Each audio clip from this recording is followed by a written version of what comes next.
What's up guys, welcome back once again. इस कहानी की शुरुआत में हमें अलेक्जेंडर नाम के लड़के को दिखाया जाता है जो रिसर्च और साइंस में काफी ज्यादा इंटरेस्टेड होता है, लेकिन उसके कॉलेज में उसे रिसर्च करने का मौका नहीं दिया जाता। अलेक्जेंडर सभी लोगों की तरह नहीं होता और वो सभी से अलग सोच रखता था। अब अलेक्जेंडर का कॉलेज खत्म हो जाता है और उसे पता भी नहीं चलता, जिस पर उसका दोस्त उसके पास आता है और कहता है कि तुम्हें शायद आज अपनी लवर से मिलना था, तुम यहाँ कॉलेज पर क्या कर रहे हो। और तभी अलेक्जेंडर भागते हुए घर जाता है जहाँ पर उसने काफी सारे प्रोजेक्ट किए हुए थे और वो वॉचिट और डेविड को बाय कहकर चला जाता है और वो अपने साथ एक बॉक्स भी लेकर जाता है। अब रास्ते में वो स्टीम इंजन जाते हुए देखता है जिससे वो काफी करीब से देखने लगता है क्योंकि उसने अभी तक घोड़ा गाड़ी के अलावा और कुछ नहीं देखा होता है। अब कुछ देर उसे देखने के बाद वो अपनी लवर से मिलने के लिए चला जाता है। इसके बाद अलेक्जेंडर अपनी लवर एमा से मिलता है जिससे वो अकेले में बात करने के लिए कहता है और फिर एमा को वहीं पर प्रपोज कर देता है। एमा इस प्रपोजल से बहुत खुश होती है और वो उससे शादी करने के लिए कहती है और तभी वहाँ पर एक आदमी आ जाता है जिसके पास एक गन भी होती है। दरअसल में वो एक चोर होता है और उन दोनों से सारा सामान ले लेता है, लेकिन तभी उसकी नजर एमा की रिंग पर पड़ती है और वो एमा से जबरदस्ती लेने लगता है, जिसपे अलेक्जेंडर उसे रोकने की कोशिश करता है और तभी अचानक से उसकी गन से एमा पर फायर हो जाता है और वो गोली एमा को लग जाती है जिससे एमा की मौत हो जाती है। अब सीन 4 साल के बाद का दिखाया जाता है। अलेक्जेंडर एमा की याद को भुला नहीं पाता है और इसी वजह से वो घर पर ही कैलकुलेशंस करता रहता है। अब इसके इस पागलपन से डेविड उससे मिलने के लिए आता है और वो एमा की मौत को भुलाने के लिए कहता है, लेकिन अलेक्जेंडर उसकी बात से सहमत नहीं होता है और कहता है कि 1 हफ्ते के बाद मैं खुद तुमसे मिलने आऊंगा।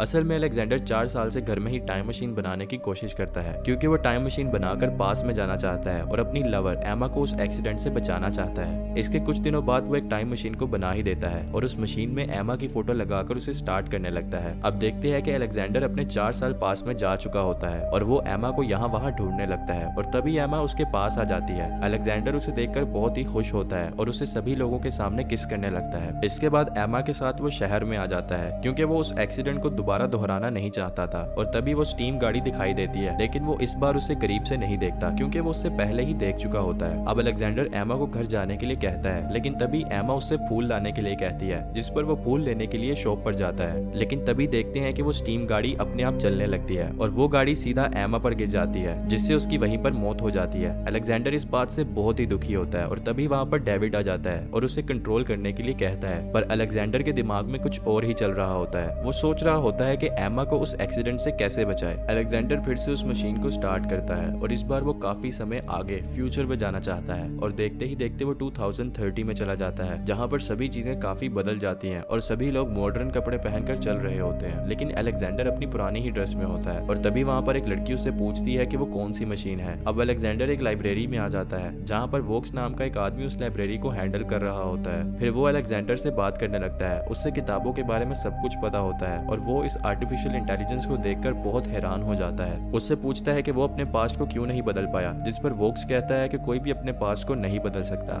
इसके बाद अलेक्जेंडर उस मशीन से 7 साल आगे चला जाता है जहाँ पर देखता है कि पूरी न्यूयॉर्क सिटी बर्बाद हो चुकी है और वहाँ पर कोई इंसान नहीं बचा होता और धरती कम पड़ जाने की वजह से सभी लोग चांद पर रहने लगे थे, लेकिन बहुत सारी बिल्डिंग्स बनाने की वजह से चांद 2 भागों में क्रॉस हो गया था, जिस वजह से धरती भी फटने लगी है।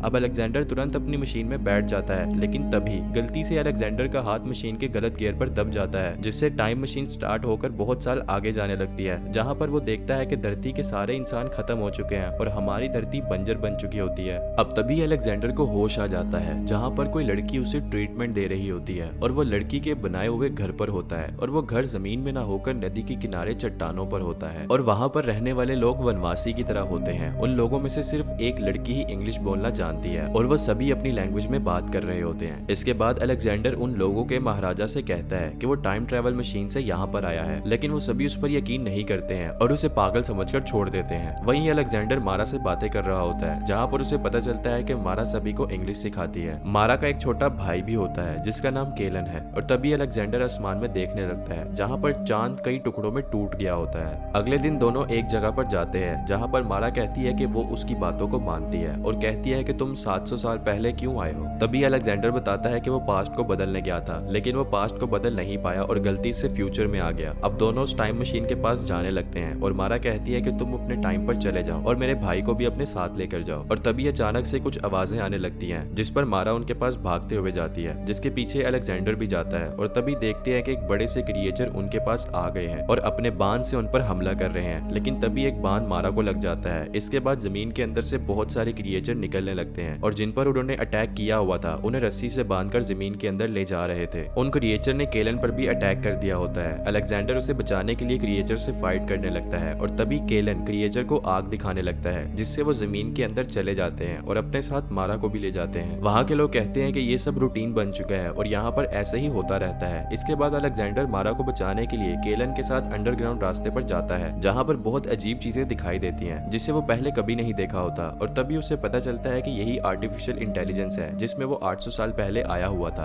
अब वोक्स उसे बताता है कि इंसान दो भागों में बढ़ चुके हैं, एक तो वो जो नॉर्मल इंसान है और दूसरे वो क्रिएचर जो इंसानों को मार रहे हैं। वोक्स बताता है कि मोरलॉक्स एक फोर्ट में रहता है। इसके बाद अलेक्जेंडर उसी फोर्ट में केलन के साथ जाने लगता है और कुछ दूर चलने के बाद उसके सपने में आई हुई चीजें उसे दिखाई देने लगती हैं, जिसे देखकर वो केलन को घर जाने के लिए कहता है और वो अकेले ही वहां पर चला जाता है। और तभी उसे एक मशीन दिखाई देती है और वो मशीन के रास्ते से अंदर चला जाता है और देखता है कि वहां पर बहुत सारे मोरलॉक्स लेबर की तरह काम कर रहे होते हैं। और तभी उसे एक जगह दिखाई देती है जहाँ पर इंसानों को काटने का सामान रखा होता है, जिसे देखकर वो काफी ज्यादा डर जाता है और पास में बने गड्ढे में गिर जाता है, जहाँ पर बहुत सारा पानी होता है और उस पर बहुत सारे स्केटन्स होते हैं। फिर तभी वहाँ पर एक क्रिएचर उसे देख लेता है और उसे एक कमरे में बंद कर देता है, जहाँ पर देखता है कि मारा एक पिंजरे में कैद होती है और उसके सामने मोरलॉक्स का राजा बैठा होता है, जिसका नाम उबर होता है और वो बिल्कुल इंसान की तरह होता है और इसी ने मोरलॉक्स की टीम बनाई हुई थी और वो अक्सर उन्हें जमीन पर शिकार करने के लिए भेजता है और अगर कोई लड़की शिकार में आ जाए तो वो अपने डिजायर के लिए उसे रख लेता है। उबर वहाँ के सभी लोगों का दिमाग पढ़ सकता है और वो अब तक अलेक्जेंडर का दिमाग भी पढ़ लिया होता है, जिससे उसे पता चल जाता है कि वो एक टाइम मशीन के जरिए यहाँ पर आ गया है। और वो टाइम मशीन के बारे में जानने के लिए उसके दिमाग में एमा जिंदा होने की इमेजिनेशन क्रिएट करता है, जिसमें देखते हैं कि वो दोनों शादी कर चुके होते हैं और उनके 2 बच्चे भी होते हैं। और उसे बताता है कि एमा की मौत टाइम मशीन के इन्वायरमेंट की मेन वजह थी और अगर वो एमा को पास्ट में बचा लेता तो वो इस मशीन को बनाता ही नहीं और वो 800 साल फ्यूचर में नहीं आता। और तभी उबर उसे कहता है कि तुम अपने टाइम में लौट जाओ, जिसके बाद अलेक्जेंडर उस मशीन में बैठकर सोचने लगता है और उबर से अपनी वॉच को मांगता है। और तभी अलेक्जेंडर उबर को अपनी मशीन में खींच लेता है और अपने पास्ट में जाने लगता है और दोनों टाइम मशीन में ही लड़ने लगते हैं। लेकिन तभी उबर मशीन के बाहर आ जाता है, जिस पर अलेक्जेंडर मशीन के गियर को फ्यूचर में कर देता है और वो दोनों फ्यूचर में जाने लगते हैं। लेकिन उबर टाइम मशीन में ना होने की वजह से बूढ़ा होने लगता है और देखते ही देखते हवा में राख हो जाता है। अब अलेक्जेंडर उस टाइम मशीन को रोक देता है, लेकिन अब वो 7 करोड़ साल आगे पहुंच चुका होता है, जहां पर वो देखता है कि सभी मोरलॉक्स का राज चल रहा होता है और वो इतने सालों तक अभी भी जिंदा रहते हैं। अब वो फिर से मशीन को पास्ट में लेकर जाता है और मारा को पिंजरे से बाहर निकालता है, लेकिन तभी वहां पर मोरलॉक्स उस पर अटैक करने लगते हैं। लेकिन वो कैसे भी करके वहां से बच जाता है और वो अपने केव पर आ जाते हैं। इधर मशीन पर गड़बड़ी होने की वजह से एक बड़ा सा धमाका होता है और वहां सारे मोरलॉक्स को खत्म करने लगता है और अंडरग्राउंड के सारे मोरलॉक्स खत्म हो जाते हैं। इधर मारा अलेक्जेंडर को पसंद करने लगती है और फिर अलेक्जेंडर मारा को अपने घर की लोकेशन बताने लगता है और इसके साथ ये कहानी यहीं पर समाप्त हो जाती है।